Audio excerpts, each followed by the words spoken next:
Spence Jr. They don't know what time it is. T-Bug Crawford. Yeah. Everybody know who the champ is at 147, who the king is. And he's too small. He's too small. He little. He light in the ass. Hey, look. Ain't nobody say Floyd was light in the ass. He's light in the ass. He's not Floyd. Hey, I told you I was going to pull up on Spence. Hey, you was really already know. Hey, look. I love it. Hey, look. I love it. I told him about what that worked. Free smoke. I told him about what that worked. This ain't no Keith Thurman shit. That's why we be scared and shit. Obviously, Crawford was in attendance tonight.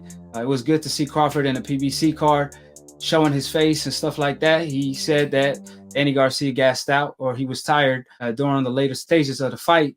And Errol Spence also seemed to have the same issue due to the layoff. But then he threw in smiling emojis after the fight. He'd been calling for this fight for the longest. So what's your take on the Crawford versus Errol Spence fight? The Errol Spence you saw tonight, how do you see Errol Spence fare against Crawford, who's pound for pound number one? I think, in my humble opinion, with the win Errol Spence pulled off tonight, he's pound for pound number two in my book. How you see that fight playing now with the version we saw tonight against Danny Garcia? I actually see it working out very well for Errol, but there's a couple of things. So you can see in the 9th and 10th round, I totally agree with you. He did gas out in the 9th and 10th round. And he knew he gassed out, and he admitted that he gassed out in the post-fight press conference. But I think that's more of him also not fighting for a year and a half. Right. So you use this fight. He also said during the fight, at the end of the fight, if you watched him talk, he said this was his tune-up fight. So to me, that was his tune-up fight right there. He doesn't need another tune-up fight. I think he can go into that fight with Terence Crawford with no problem. So if we take the politics out of it, because there's a couple of things I see wrong with some of the things that Terence Crawford has been saying and doing. But if we just take all of that, move that all out to the side, the only problem I have with Terence Crawford is the level of competition at the welterweight division. So he has yet to be tested, even if we call his opponent so-called solid opponents. I have yet to see him get tested where he feels like, okay, this is going to be a fight, a 12-round fight. And until he gets tested, we really don't know who Terence Crawford really is. Well, in my humble opinion, I think I know who Terence is. I think he's the truth, just like Errol. I think he got a solid resume at 147, but when you do compare him to an Errol Spence, there's no comparison because Errol Spence is fighting what we call the golden era of our time. The best fighters in his division, which is the deepest division in boxing, from Sean to Danny to Kell Brook. But Crawford just fought a Kell Brook, and Kell Brook was looking good early on in that fight, and Crawford took care of business. So one thing about Crawford, the fact that he want to fight Errol Spence, and he been wanting to fight Errol Spence from the jump as soon as he moved up to the division, I always paid him high respect for that, because while Errol Spence was the boogeyman, the only fighter that was willing to step up to the table was Crawford. Obviously, business came in between, and that's a whole different conversation. But Crawford was always willing to fight an Errol Spence, so I always respected him for that. And one thing about Crawford, he's a very tricky fighter. Even though he's supposedly a boxer, he's pound for pound one of the hardest hitters as well. And he's good off that orthodox stand, but when he does go southpaw, that man turned to Super Saiyan. He just solves his opponent and put it together like puzzle every single time. But against Errol Spence, who's pound for pound number two, right behind Crawford, ain't gonna make a difference. Yeah. That southpaw. See, that's when I really want to see what Crawford is gonna do, what kind of adjustments he's gonna make, because now he's not fighting an orthodox fighter. Now he's fighting another southpaw. And I've always been one of the believers, Crawford could fight from both stands, but I think his P's and Q's is really the southpaw position. And that's how he frustrates a lot of fighters. So I really want to see how that fight is going to play out. But as far as the comment you made, you think Errol Spence is ready now? All I'm going to say to that is, one thing for sure, Errol Spence wasn't 100% tonight. So because of that, obviously this was his tune-up fight, even though an A-class level fighter is never a tune-up. But when we talk about the truth, obviously he holds himself to different standards.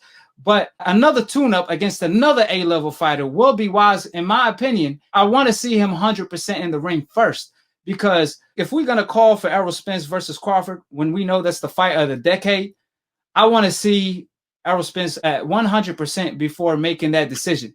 Crawford is not your average Joe. He's just not another A-level fighter. He's an elite fighter. So like Crawford said, you know, out of his own mouth, when Errol Spence had the car accident, he said he don't want to fight Errol Spence till he's 100%.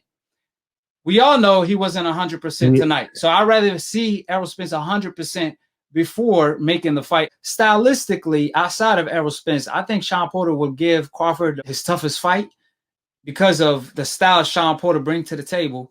However, with Crawford, you just never know, man. I mean, something about Crawford, every time he steps into the ring, he approaches every fight differently. And the way he fights, the way he solves the puzzle. Yeah, he's like a chameleon or like a unicorn. Yeah, he turns southpaw, goes Super Saiyan, and land a punch that you don't see coming. Like I said, all his fights at 147, they've been all stoppage. You know, he's supposedly a boxer, but he truly a that's what they're saying. Puncher. People like try to punish him for it too, because it's like he doesn't really like a lot of his fights. He kind of dominates, so people just like, oh, he never fights anybody. But like at the time, some of these fighters were like really good opponents, and people thought they were gonna do good. He just embarrasses them. And then afterwards, it's like, oh, he hasn't fought anybody. His resume is trash. Yeah, the Kell like, nah, he adapts real well. Like, he just hasn't fought a level of a Spence that, like, maybe he won't be able to adapt. But I think, personally, he could still stick to what he does, like, the first 2 rounds, come out and try to see. Obviously, you got to protect himself a little more, because that jab, you know, he was having I wouldn't say a real problem, but a slight problem with Kell Brook's jab. And if he had that same type of problem with Spence jab, it's going to turn out worse. So I think he'll get better at that. Right, especially from a southpaw. Yeah, especially from a southpaw. Yeah. You know, that's why I said that fight will be super interesting. But see, that's the thing about Crawford. You just don't know what you're going to get with him. So maybe Shawn Porter fight is going to be a close fight. Maybe not, because something about Crawford, if he fight his fight with his speed and power, he is not somebody you could bully around. A lot of people think Shawn is just going to bully him.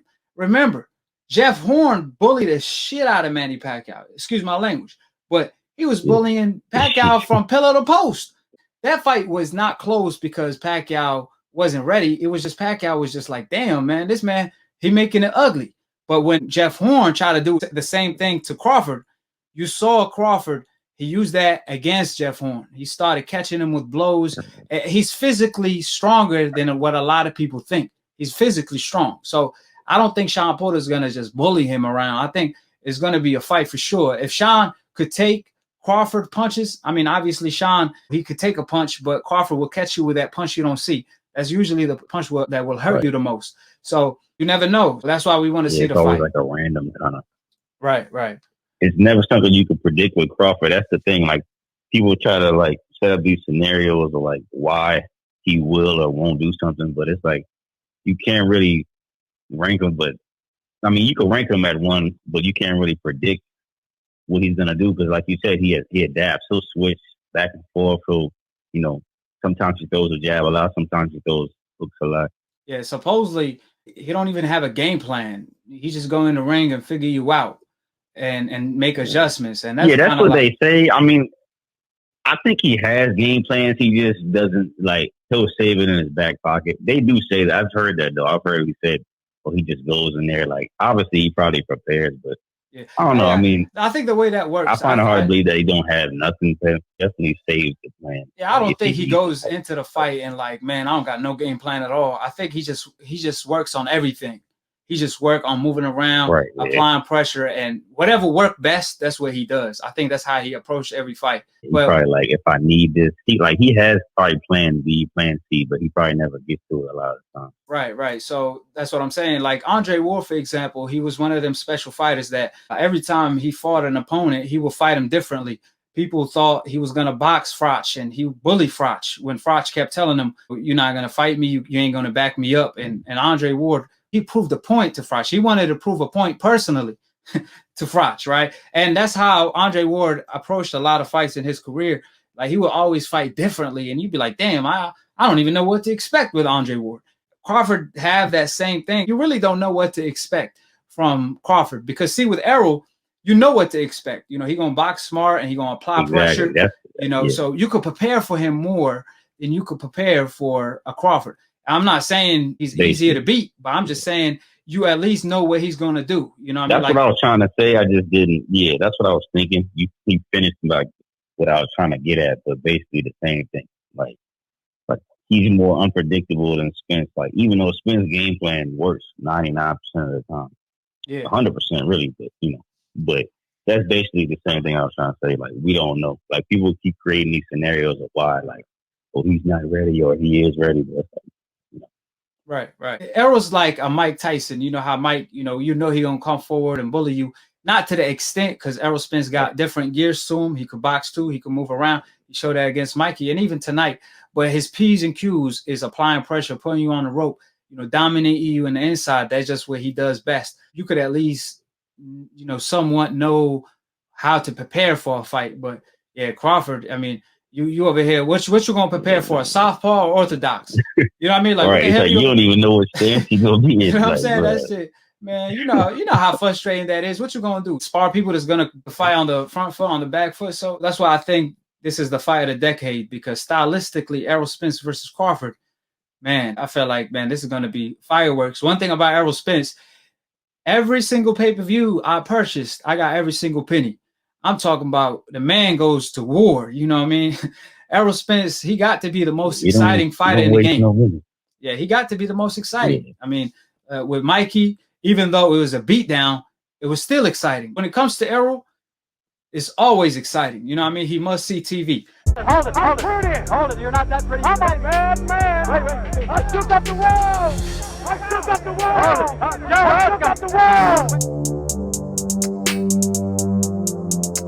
I bear witness, there's only one God, Allah, and Muhammad is his final messenger. That's what I said, Larry, on the Bungle fight. Thanking you. They call me the problem, but you could call me the can man, because anybody can get it. Africans, Americans, Dominicans, Mexicans, anybody can get it.